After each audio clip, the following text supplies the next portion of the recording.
Have you ever wondered how safe is the state you live in? It's an intriguing question, isn't it? One that we often ponder as we navigate our daily lives. And it's the question that we're going to explore today. Safety, as we know, is a broad spectrum. It encompasses everything from personal safety to the security of our homes, our neighborhoods, and even our digital spaces. In the vast and diverse landscape of the United States, safety can look very different from one state to another.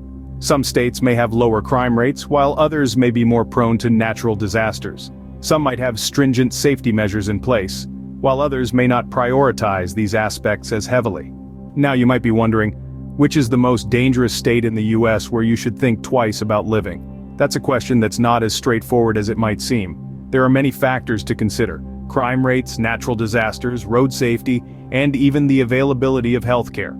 But don't worry, we're going to break all this down for you. We'll be diving into the data, analyzing the facts, and comparing different states to give you a comprehensive picture of safety across the United States. We'll look at the different types of dangers that exist, from violent crime to environmental hazards, and how different states fare in these areas. But remember, it's not all doom and gloom. While it's important to be aware of the risks, it's equally important to understand that safety also depends on individual actions and community efforts. And sometimes, the most dangerous places can transform into the safest through collective action and progressive policies. So, are you ready to embark on this journey with us? Are you ready to challenge your assumptions and maybe even change your perspective?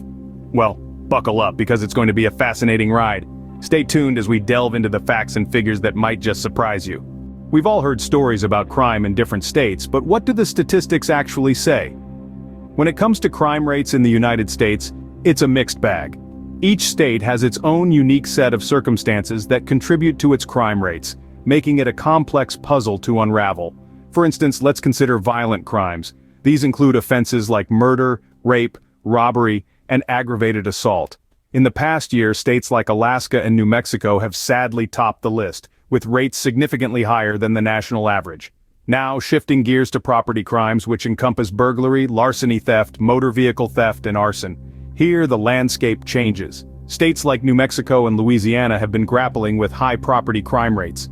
It's important to note, however, that even within these states there are cities and regions with crime rates far below the state average, highlighting the diversity and complexity of these issues. But what about the overall crime rates? This is where we combine both violent and property crimes to get a holistic view. Unsurprisingly, the picture remains complex. Some states like Alaska and New Mexico continue to struggle, while others like Maine and Vermont enjoy relatively low crime rates. What's crucial to remember is that these statistics are not static. They change year by year, influenced by a myriad of factors from socioeconomic conditions to law enforcement practices. As such, it's important to stay updated with the latest data. Moreover, it's also essential to understand that these numbers are averages. They don't necessarily reflect the safety of every community within a state. There are safe neighborhoods in states with high crime rates and vice versa. In conclusion, crime rates in the United States are a complex issue. They vary greatly from state to state, and even within states.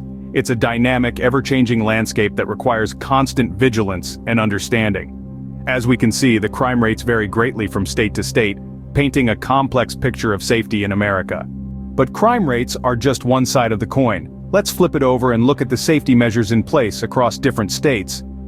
Safety isn't merely an absence of crime, it's a product of multiple factors, working in tandem to create an environment where residents can live without fear.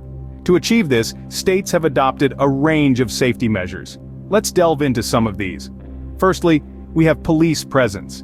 This doesn't just mean the number of officers on the streets, but also their engagement with the community. In states like Minnesota and Connecticut, for example, community policing is a cornerstone of their strategy. Officers are encouraged to build relationships with the people they serve, fostering trust and cooperation. This approach has been shown to be effective at preventing crime and resolving issues before they escalate.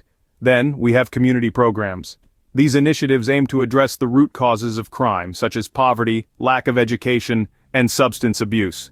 States like California and New York have invested heavily in these programs, offering resources like job training, after-school activities, and drug rehabilitation. By addressing these underlying issues, these states hope to reduce crime at its source. Finally, let's talk about laws and regulations. While they might not be as visible as a police car or a community center, they are a crucial part of a state's safety measures. States like Texas and Florida have implemented strict laws and sentencing guidelines for violent crimes, sending a clear message that these offenses will not be tolerated. However, it's important to note that the effectiveness of these measures can vary. Factors such as funding, public support, and local culture can all impact how well these measures work. For example, a community policing strategy might be more effective in a small town than in a large city, and a strict sentencing law might not deter crime if there's a lack of faith in the legal system. So, while some states may have higher crime rates, they may also have robust safety measures in place. Each state has its own approach, tailored to its unique needs and challenges, and it's this diversity that makes America a fascinating place to live. Now that we've looked at both crime rates and safety measures, can we determine which state is the most dangerous? Well, let's dive into the data. We've journeyed through the vast landscape of American safety, exploring the highs and lows of crime rates, and examining the effectiveness of safety measures in different states. As we've seen, there's a significant disparity across the country, but one state stands out in particular, and not for the right reasons. This state, unfortunately, has the dubious honor of leading the pack with the highest crime rate. But what's even more concerning is its lack of effective safety measures. It's like a double whammy, a one-two punch that leaves residents vulnerable and fearful. But why is this state the most dangerous? What's going on here? Well, it's a complex issue. High poverty levels, lack of education, and insufficient law enforcement resources are all contributing factors. And it's not just about numbers and data, it's about real people living in fear, families struggling to keep their loved ones safe, communities living under the shadow of crime. It's a sad reality, but it's important to recognize it.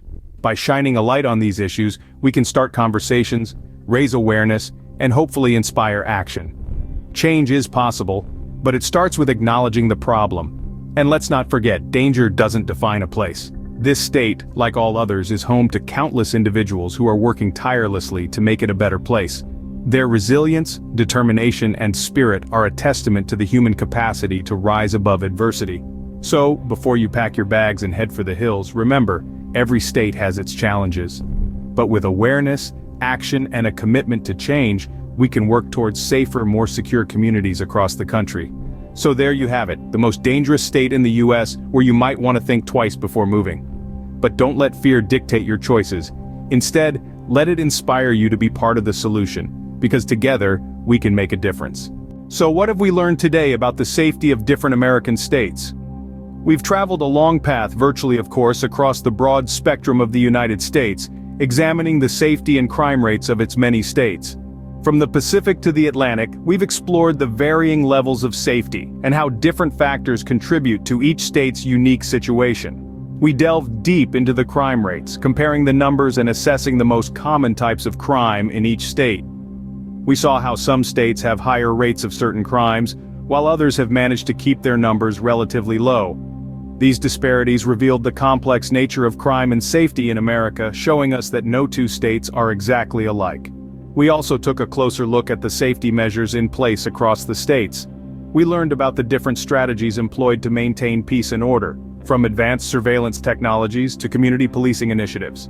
These measures, as we found, play a crucial role in determining a state's safety status. And then, we arrived at the most dangerous state. The one that, according to the numbers, you might want to think twice about before packing your bags and heading there. It's a stark reminder of the realities some communities face, and a call to action for us all to strive for a safer America. But let's make it clear. The information we've discussed is not meant to scare or discourage, but rather to inform and enlighten. It's important to remember that crime and safety are multifaceted issues, influenced by a myriad of factors, many of which are constantly changing. So, while we've identified one state as the most dangerous based on current data, it doesn't mean that it's inherently bad, or that its people are to blame. It simply means there's work to be done and challenges to overcome. Remember, safety is a complex issue, and while statistics can guide us, they don't tell the whole story. Stay safe out there, everyone.